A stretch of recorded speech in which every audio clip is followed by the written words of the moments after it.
Por último, entonces tendríamos. Entonces, mire, si uno es bastante crítico, pues se pone a ver que es la misma vaina. Vamos pasando de T, que es este de acá, de T a R, ¿no es cierto? Solamente que el monóxido es un bloque.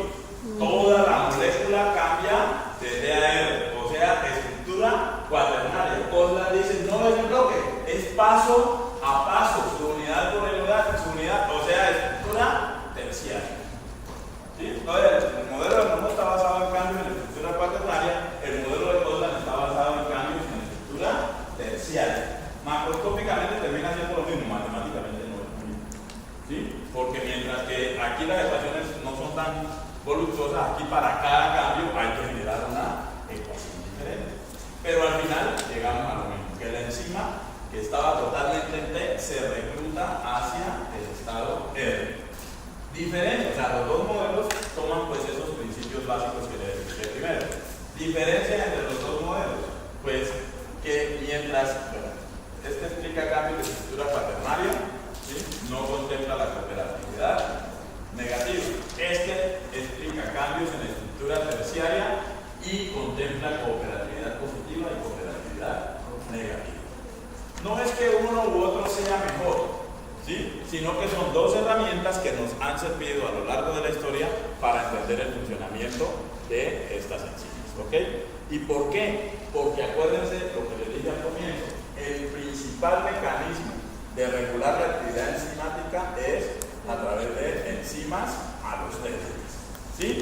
Entonces, ¿cómo funciona eso? Si tenemos una ruta metabólica,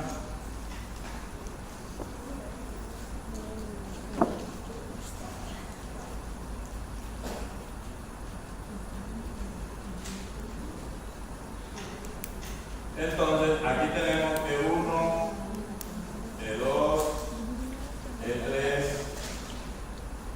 E4, acá ¿sí?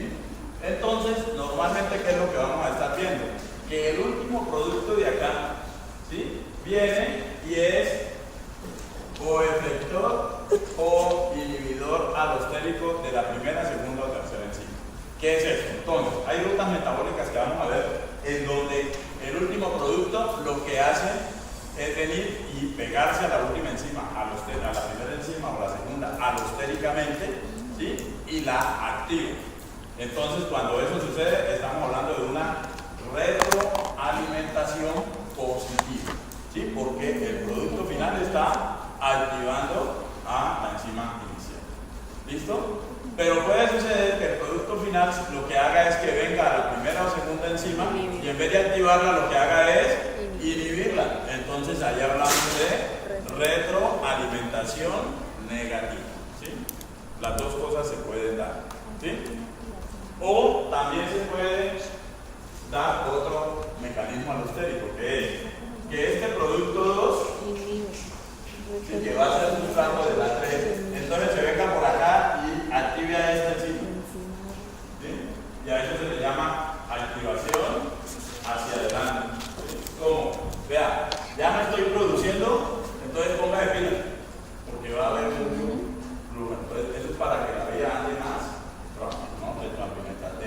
Activación, luego después el último producto hacia atrás, y en este caso sería activación hacia adelante. ¿Listo? Esos términos normalmente en los libros los van a encontrar en inglés, ¿sí? Feedback, ¿sí? O forward activation. ¿Sí? En los libros los van a encontrar en inglés, entonces para que no se vayan a cuando hablan de feedback positivo, ¿no? Eso ya se volvió como muy popular, o feedback negativo, estamos hablando de retroalimentación positiva o retroalimentación negativa. Y esto no aplica solamente a las enzimas, porque resulta que las únicas proteínas alostéricas no son las enzimas. Alostéricamente también funcionan los receptores celulares, ¿sí? Los receptores de membrana, y alostéricamente también funcionan los transportadores, como la hemoglobina, ¿sí? Entonces el alosterismo es un mecanismo general de regulación de la actividad proteica, no solamente enzimática, sino proteica. ¿Estamos? ¿Sí está claro? Ok. Esa vaina ya no funciona, o sea que sea antes de que a ver. Ok, la otra situación, ¿cuál es? Esto ya lo voy a borrar.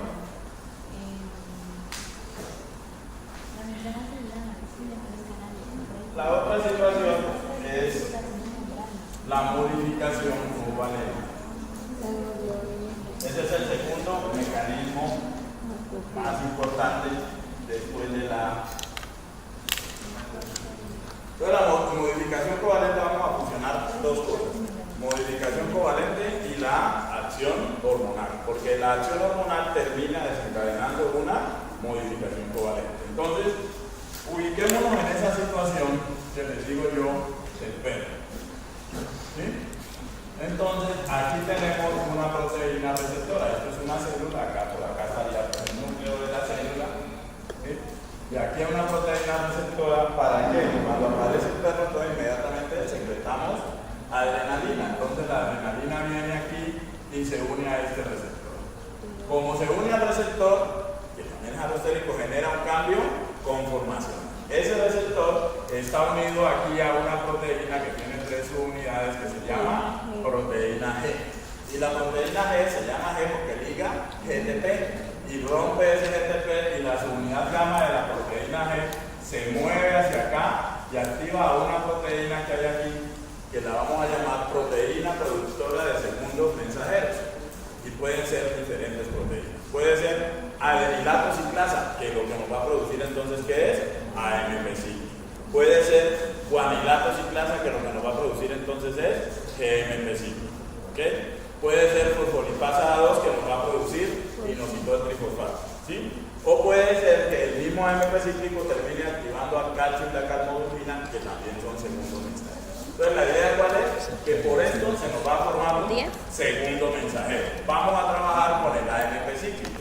Entonces, la adenilato ciclasa, ¿sí?, agarra ATP y nos produce AMP cíclico. ¿Ok? Entonces, ese AMP cíclico viene y se une por aquí a una proteína que estaba inactiva y se llama proteína quinasa A. ¿Sí? Esa proteína quinasa, las quinasas, cuando hablamos de enzimas de las clases, hablamos que las quinasas son un grupo de transferasas y lo que hacen es pegar fosfatos. Entonces esa proteína quinasa, por la acción del AMP cíclico, se le une a ella, entonces pasa de inactiva, y voy a poner las versiones activas en azul, a proteína quinasa A activa. La proteína quinasa, como buena quinasa, sale a fosforilar. ¿A quién sale a fosforilar? A quien se deje fosforilar. ¿Sí? Entonces sale y viene acá. Y como estamos de acuerdo en que la situación, ¿cuál es? La situación es la del perro. Entonces en ese momento, si ya el perro nos corrigió 3 cuadras, entonces está pasando esto. ¿Por qué? Porque necesitamos glucosa, necesitamos suficiente glucosa en sangre para poder que le llegue a los músculos y para poder que los músculos puedan seguir produciendo ATP vía glicólisis y podamos seguir corriendo. ¿Estamos? Entonces, ¿a qué vamos a estar apuntando? A desdoblar la cantidad de glucógeno que tenemos almacenado. Entonces, esta proteína quinasa A viene, y entre las muchas proteínas que fosforila una que se llama glucógeno, no, perdón, una que se llama fosforilasa quinasa. Fosforilasa quinasa, que estaba inactiva, recuerden, inactivo en rojo, activo en azul. Y cuando le pegó la quinasa un grupo fosfato, en su estructura la convierte en fosforilasa quinasa activa. La fosforilasa quinasa activa, entonces viene y fosforila, como es fosforilasa quinasa, ¿sí?, es también una quinasa. Entonces viene y fosforila a otra enzima que se llama glucógeno fosforilasa. ¿Sí? La glucógeno fosforilasa estaba inactiva y por la fosforilación se convierte en glucógeno fosforilasa activa. Y el nombre lo dice. La glucógeno fosforilasa, ¿qué es lo que va a hacer? agarra glucógeno y empieza a ir sacando glucosas. Como es glucógeno fosforilasa, no saca glucosa sola, sino que saca glucosa 1-fosfato. ¿Listo? Y de esa manera entonces vamos a tener luego la fosfoglucoisomerasa, pues convierte la glucosa 1-fosfato en glucosa 6-fosfato y con esa empezamos a hacer glucólisis.